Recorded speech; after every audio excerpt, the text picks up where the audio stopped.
Ika nga namin, sir, neutral kami natin. Hindi kami pro Duterte lahat. Hindi kami pro BBM din. Neutral kami, sir. Nagtrabaho ordinaryong Pilipino lang, sir.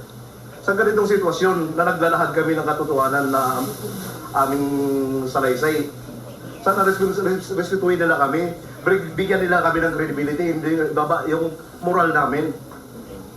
Para ito sa bayan, sir, ang ginagawa namin, sir.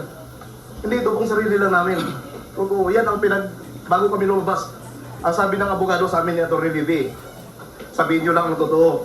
Ang hirap pag-depend sa Korte Suprema o saan korte, basta nagsisinungaling ka. Yan ang natatandaan ko sa mga sinasabi niya. Maraming salamat po. Saka hindi po namin sila tinatarget, sir, kasi yun nga po, hindi po kami Duterte, hindi po rin kami Marcos.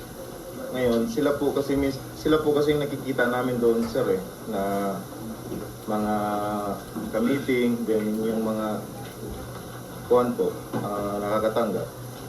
Tapos sir, siguro nagkataon na talaga na trabaho kami kay Bosal dito. Experience kami ganyan, yung nalalaman namin. Siguro yan na sinasabi namin yung katotohanan.